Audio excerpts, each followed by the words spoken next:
Hey, everybody. I hope and pray that you're doing well today. So we come to our word from the word. And today that word is discipline. Discipline. Now, that's not a word that we usually like to talk about too much because that usually means, especially if we're on the receiving end. Now, as parents giving it, that's a little different. But at the same time, discipline is tough on the parents too, right? It's a little bit difficult to try to do what needs to be done, and even though it's not going to be the most pleasant experience for your child. And maybe that's really the best thing we need to keep in mind as we discuss here in Amos chapter 4 the discipline that comes from God. If we're completely honest, in our day and time, we are sometimes too quick to explain away disasters as only being from Satan. Now, I know even as I say it, thinking, well, wait a minute, James say that only good things come from him? Only good things come from God, come from above? And yes, that is absolutely true. We also remember Romans 8:28, right? That God works all things together for the good of those who are, for good for those who are the called according to his purposes. So again, what's good? What's God's definition of good? And isn't discipline's end result is good?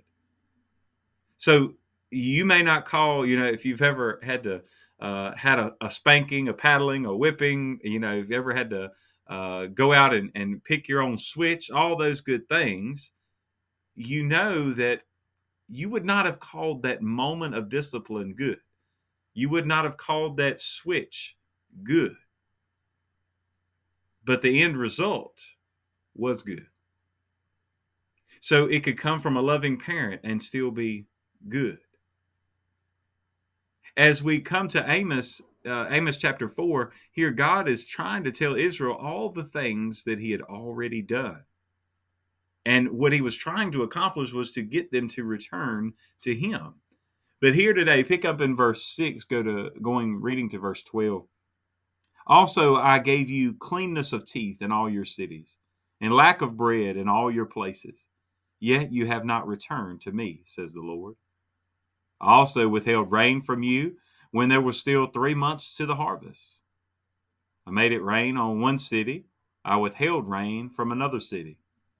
One part was rained upon, and where it did not rain, the part withered. So 2 or 3 cities wandered to another city to drink water, but they were not satisfied. Yet you have not returned to me, says the Lord.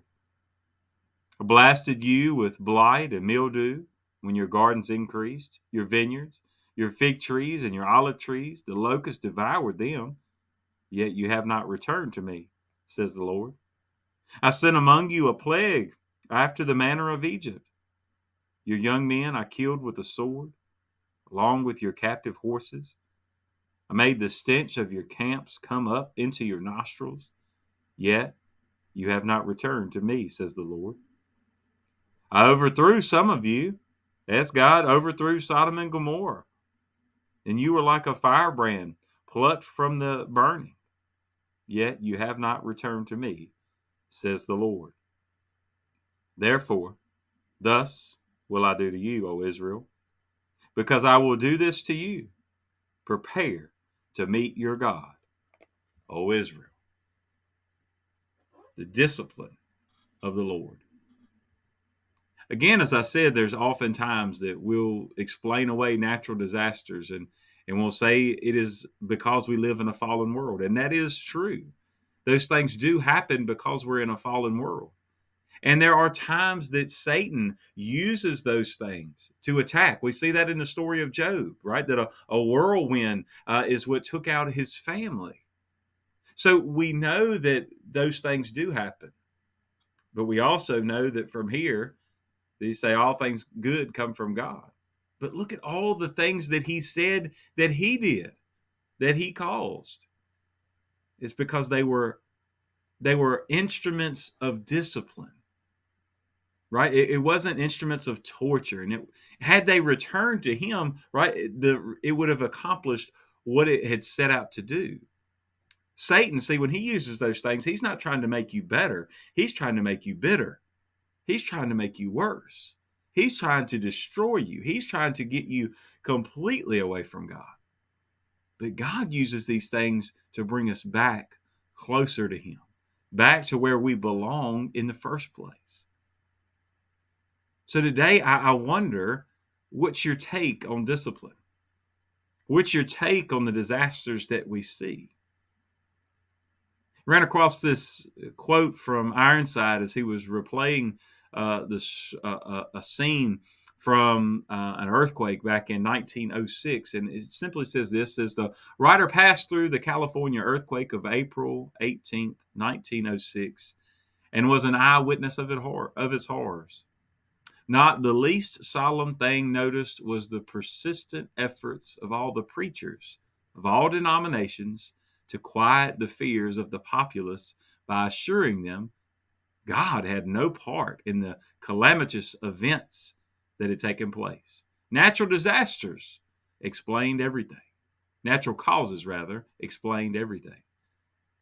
This the Christless were only too ready to believe, and thus were their partially awakened consciences lulled to rest, and their ears closed against the voice of him through whom Amos said, I have overthrown some of you."